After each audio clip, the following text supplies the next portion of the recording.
Hello and welcome to The Week That Was, TIOL's weekly news roundup. The news highlights of this busy Holi and cricket week include the new rules for recycling of e-waste, the possible expansion of the equalization levy or the Google tax, introduction of a smart rule to exclude the rich from the LPG subsidy, a tricky exception to net neutrality rules, and even the patenting regime. There is also news about new technology to detect duplicate PAN cards in the system. There is some good news for jewelers and SSEs being forced into paying trade tax. But first, let's look into the new rules for recycling of e-waste. You may no longer want to bin that printer which does not work. It has taken India 5 years to plug the loopholes in its e-waste management rules. The Environment Ministry has introduced new rules to pin responsibility for the collection of e-waste. The rules demand that manufacturers of electrical and electronic items will have to set up collection centers to take back the e-waste generated through their products as well as be responsible for the recycling of hazardous electronic parts.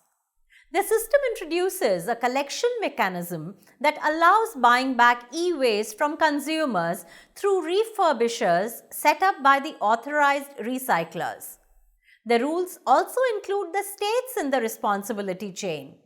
While industry departments at the state level will ensure that space is allocated by the manufacturer for recycling plants, the labor departments shall ensure that workers involved in dismantling and recycling of e-waste are registered for health and safety reasons. There is also a penalty clause for violation of these rules. Manufacturers need to submit detailed plans for collection of 30% of the e-waste generated by them during the first 2 years and so on to 70% during the 7th year. Compliance by manufacturers and implementation by the state pollution control boards will be key in making India e-waste positive. With the world going digital, will online services cost more? The Google tax or equalization levy introduced in the budget this year is sought to be expanded to high-end online services offered by multinationals. The Committee on Taxation of E-commerce has recommended a Google tax of 6 to 8% on a wide array of digital services including online ads, software downloads, cloud computing and web hosting services provided by multinational companies without a permanent establishment in India. It was proposed that only payments above Rs 1 lakh shall be subject to this levy. The equalization levy of 6 to 8% has been proposed in the budget this year to target global internet companies known to be avoiding taxes by not setting up a permanent establishment in India in spite of incredible earnings from India. Google's revenue from India is more than Rs 4,000 crore while Facebook's revenue are nearly 125 crore.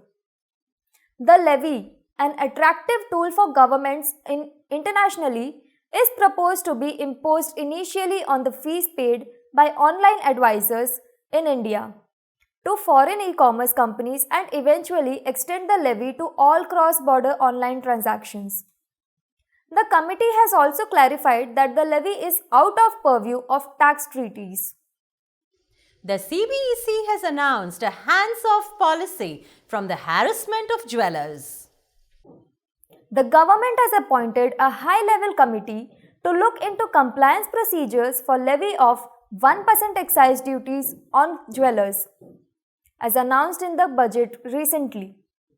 The committee under the chairmanship of Mr. Ashok Lahiri, former Chief Economic Advisor, shall look into all compliance procedures including records to be maintained, forms to be filled, operating procedures and all other relevant issues. Until the committee submits its reports within 60 days, the Central Board of Excise and Customs has called for a hands-off policy from jewelers. This means all payments of central excise duty shall be based on first invoice value. Tax officers shall not challenge the valuation given by the jeweler provided all details as required are mentioned in the invoice relating to caratage, purity, weight of the metal, etc. Excise officers shall not visit jewelers' manufacturing units, shops, or place of business. No jeweler shall be arrested or criminally prosecuted. No search or seizure of stocks shall be effected. Exporters shall be allowed to export on the basis of self-declaration and as a special case be permitted to make payment of excise duty for March 2016 with the payment for April 2016. Here is some good news for the assessees. Trade tax officers cannot force them to pay up under threat of sealing the premises. The Delhi High Court has come to the rescue of assessees. The High Court has declared that officers cannot collect trade tax from business premises and assessees may make the payment only by permitted modes. Tax officers would visit the assessee's business premises and force them to make a check payment towards higher tax levy than paid by the assessees by threatening to seal the establishment. The court has declared this practice as illegal and directed the Commissioner of Trade Tax to issue fresh instructions to prevent such incidents. Even where a dealer comes forward to voluntarily make a payment by check towards tax dues, the officers must decline to receive the cash or check and advise the dealer to make the payment only by the permitted modes. Whiskey made in India cannot be called Scotch, and that is the verdict of the Delhi High Court. Only whiskey made in Scotland may be called Scotch. The Delhi High Court has directed 3 Indian companies not to sell their brew as Scotch or Scotch whisky, unless it has actually been sourced from the UK Registered Association of Scotch Producers.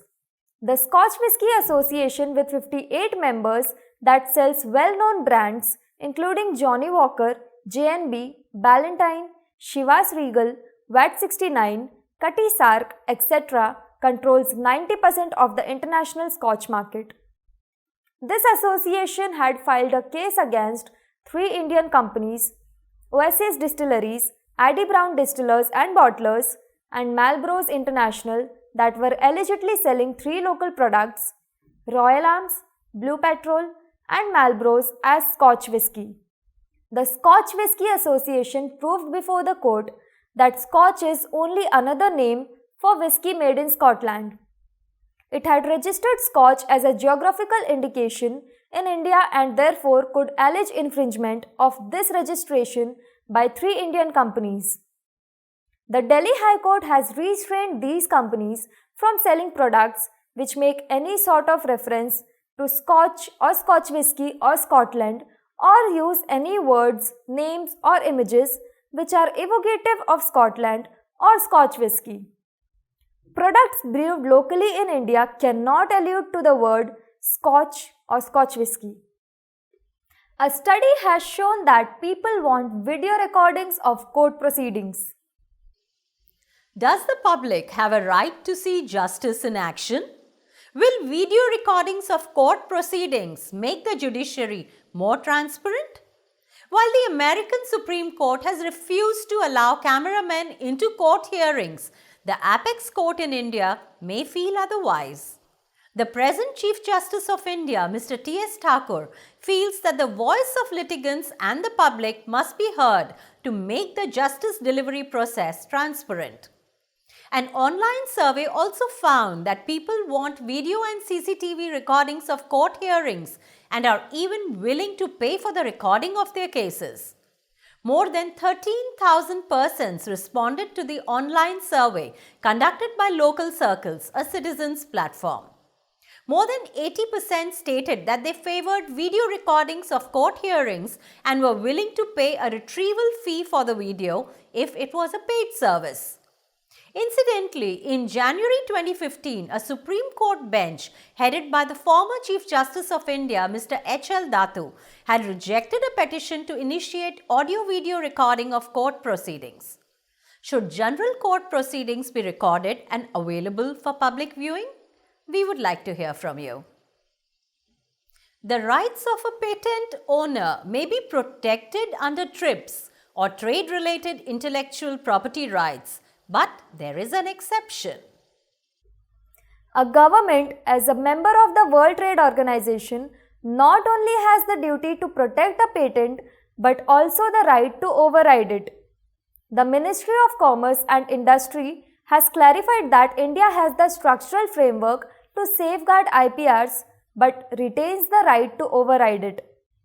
This right allows a government to grant compulsory licenses which would authorize a party, not being the patent owner, to produce the patented product or process without the consent of the patent owner. It is usually resorted to in public health emergencies, like when India issued its first compulsory license to the pharmaceutical company NATCO in 2014 to produce a cancer drug to end the patented monopoly of Bayer AG, the German pharmaceutical company. India has, however, given a verbal assurance that it would not use compulsory licensing for commercial purposes. While the pharmaceutical sector is a focus area under the Make in India program, the liberty of compulsory licensing is not intended to kill innovation or create an insecurity over individual rights. It is a flexibility provided in the international IPR regime. The Enforcement Directorate has attached properties of prominent Indians. Historically, it was the Foreign Exchange Regulation Act that used to scare corporates. But today, it is the Prevention of Money Laundering Act which makes both corporates and politicians a little wary. Implemented by the Enforcement Directorate, this authority has attached properties worth Rs 8 crore belonging to Himachal Pradesh Chief Minister Mr. Veerbhadra Singh. In addition to this property located in the posh South Delhi colony, enforcement agencies have also seized the LIC policies and fixed deposits of the Chief Minister. This case is an offshoot of the CBI case registered on allegations of corruption. In another case, the Chennai office of the Enforcement Directorate attached the properties of Mr. Subramanian, the gold medalist from the Indian Institute of Management in Ahmedabad, who promoted the Subhiksha retail chains. Mr. Subramanian took a loan of Rs 77 crore from the Bank of Baroda, which was allegedly diverted, and there was a default of payments to banks and other investors. More than 1,600 retail outlets were shut down, but the cases continue. On this note, we conclude this bulletin of the week that was. Thank you for watching. You may write us on editor@tiol.in. Have a relaxing holy weekend.